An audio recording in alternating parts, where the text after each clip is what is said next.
ভারতের বিপক্ষে গোলকিপার শ্রাবণকে সুযোগ দেওয়ার কথা বলেছেন জাতীয় দলের সাবেক অধিনায়ক জাহিদ হাসান এমএলএ। অন্যদিকে আরেক সাবেক অধিনায়ক আলফাজ আহমেদ জানান, প্রতিবেশী দেশটির বিপক্ষে ম্যাচটি মর্যাদার হলেও অল আউট ফুটবল খেলা উচিত। এদিকে ম্যাচের আগে জাতীয় স্টেডিয়ামে ভারত সকালে আর সন্ধ্যায় অনুশীলন করবে বাংলাদেশ দল। সিঙ্গাপুর, হংকং, নেপাল শেষ 4 ম্যাচের 3টিতেই শেষ মুহূর্তের গোলে ম্যাচ হাতছাড়া হয়েছে বাংলাদেশের, যার মূলে ছিল ডিফেন্ডার কিংবা গোলকিপারের ভুল। মঙ্গলবার ভারত ম্যাচে তাই গোলকিপার সহ ডিফেন্স লাইনে পরিবর্তনের কথা বললেন জাতীয় দলের সাবেক অধিনায়ক জাহিদ হোসেন এমএলএ। আমি গোলকিপিং পজিশনের চেঞ্জ চাই। আমি অবশ্যই শ্রাবণকে এই ম্যাচে দেখতে চাই, কারণ শ্রাবণ এশিয়ান কাপ কোয়ালিফাই আন্ডার 20-তে যেখানে খেলা হয়েছে সেখানে ভালো করে আসছে। রাইট ব্যাকে আমাকে যদি বলেন, আমি তাসকে দিয়ে স্টার্ট করাতে চাই এবং লেফট ব্যাকে জায়ানকে দিয়ে স্টার্ট করতে চাই। আমাদের যেহেতু ভালো অপশন নেই, তারেক কাজী এবং তপু বর্মনকে দিয়ে সেন্টার ব্যাকে স্টার্ট করানো উচিত। অ্যাট দ্য সেম টাইম মিডফিল্ডে যদি আমাকে বলেন, আমি বলবো যে সমিত সোম, হামজা চৌধুরী এবং ছোট সোহেলানাজ মানে জুনিয়র সোহেলানা, এরা তিনজন যদি স্টার্ট করে এবং ফ্রন্ট লাইনে মুরসালিন, ফাহিম এবং রাকিব, এই 11 নিয়ে যদি নামে আমার কাছে মনে হয় ভালো হবে। এর বাইরে আপনার কাছে কোনো অপশন নেই।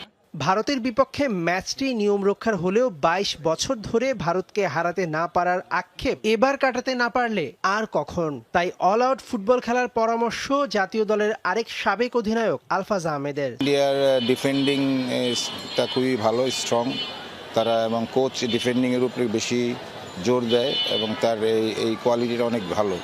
সো দেখা যাক, অনেক নতুন প্লেয়ার আসছে ইন্ডিয়া টিমে। সো এবং অস্ট্রেলিয়ান একটা প্লেয়ারও আছে, তার ক্লিয়ারেন্স এখনো আসে নাই। তো সব মিলায় তারাও তো ছেড়ে কথা বলবে না, এবং আমাদের অ্যাডভান্টেজ আমাদের মাঠে খেলা, আমাদের দর্শক, সব কিছু মিলাই আমাদের অ্যাডভান্টেজ। এখন বাকিটা খেলোয়াড়দের উপর ডিপেন্ড করে। -2তে জাতীয় স্টেডিয়ামে অনুশীলন করেছে হামজা সমিতরা। একই ভেন্যুতে সোমবার ম্যাচের আগে সন্ধ্যায় শেষ অনুশীলনে নামবে টিম বাংলাদেশ। আর ভারতের অনুশীলন সকাল 9টা 15 মিনিটে।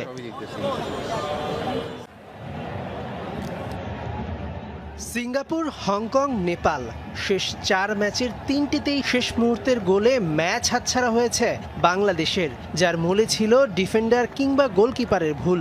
মঙ্গলবার ভারত ম্যাচে তাই গোলকিপার সহ ডিফেন্স লাইনে পরিবর্তনের কথা বললেন জাতীয় দলের সাবেক অধিনায়ক জাহিদ হোসেন এমএলএ। আমি গোলকিপিং পজিশনের চেঞ্জ চাই। আমি অবশ্যই শ্রাবণকে এই ম্যাচে দেখতে চাই, কারণ শ্রাবণ এশিয়ান কাপ কোয়ালিফাই আন্ডার 20-তে যেখানে খেলা হয়েছে সেখানে ভালো করে আসছে। রাইট ব্যাকে আমাকে যদি বলেন, আমি তাসকে দিয়ে স্টার্ট করাতে চাই এবং লেফট ব্যাকে জায়ানকে দিয়ে স্টার্ট করতে চাই। আমাদের যেহেতু ভালো অপশন নেই, তারেক কাজী এবং তপু বর্মনকে দিয়ে সেন্টার ব্যাকে স্টার্ট করানো উচিত।